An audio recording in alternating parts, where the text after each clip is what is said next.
Hi, this is Shane Davis from Youngstown State University here with Figure It Out Baseball.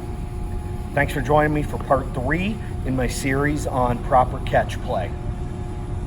As I've talked about in the first 2 videos, catch is the best time for us to work on our accuracy and command, not just of our pitches, but of our throws. Essentially, if you boil down baseball to its most simplest form, it's all about catch the ball, hit the ball, and throw the ball. This is a chance for us every day to work on the throwing part of it.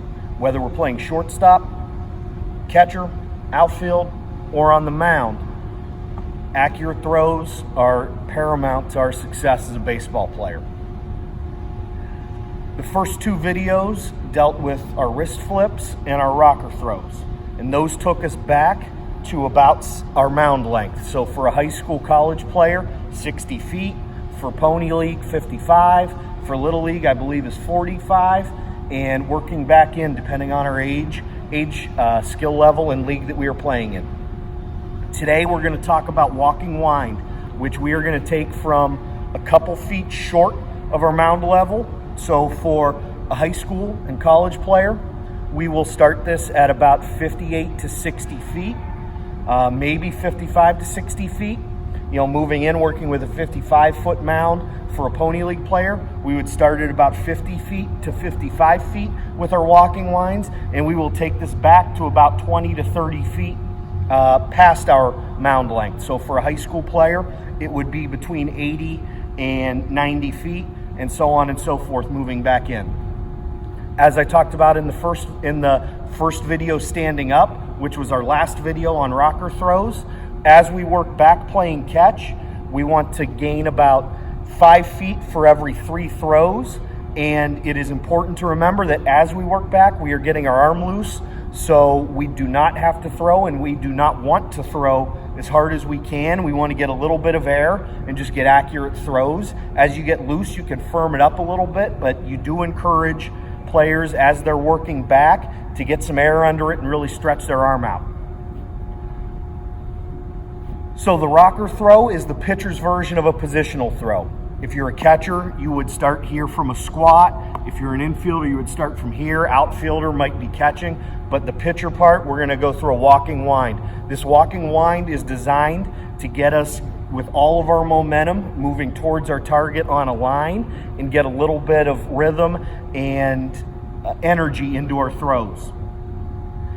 It works out really good right here, and if you do work on a field with lines, I would encourage you to work up the line and back down the line, because it just helps us to have a visual of the direction that we're going. So for walking wind, I am right-handed. Things would be reversed for a left-handed player.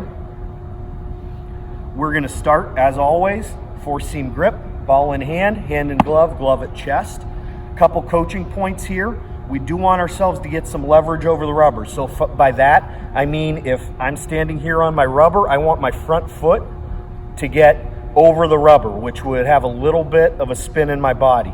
Now, we don't want to look like, I'm going to age myself here, we don't want to look like Hideo Nomo did, but one thing we definitely don't want is coming open in our leg kick.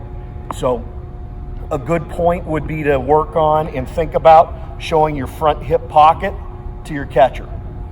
And that just helps us to load ourselves back in order to move forward.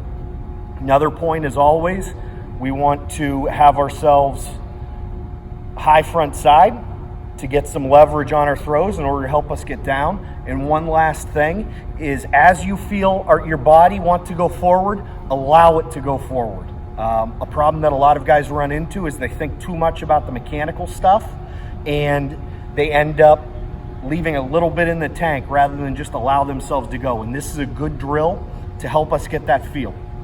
So again, 4-seam grip, ball in hand, hand in glove, glove at chest. As a right-handed thrower, there's a couple ways to do it. One would be to go left, right, and I turn, showing my ankle towards my target. Leverage, throw. Or if you want a couple extra steps, you could go right, left, right ankle, kick, and throw. For a lefty, it would just be reversed. So you would go one of two ways. Right, left, kick, throw, or adding the extra step, left, right, left, kick, throw. So again, working back, about 3 throws for every 5 feet or so. I'll get a couple reps in. I like to do the shorter one. Left, ankle, kick, throw.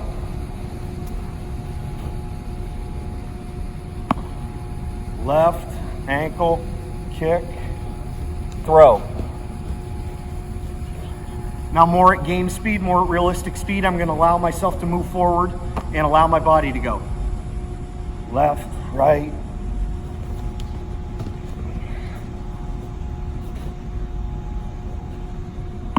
I'll do one with the extra step.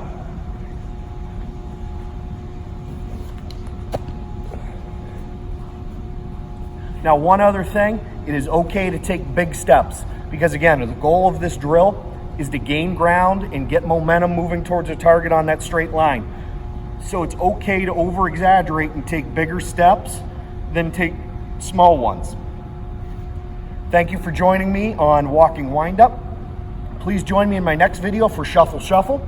This is Shane Davis with Youngstown State University, here for Figure It Out Baseball. See you soon.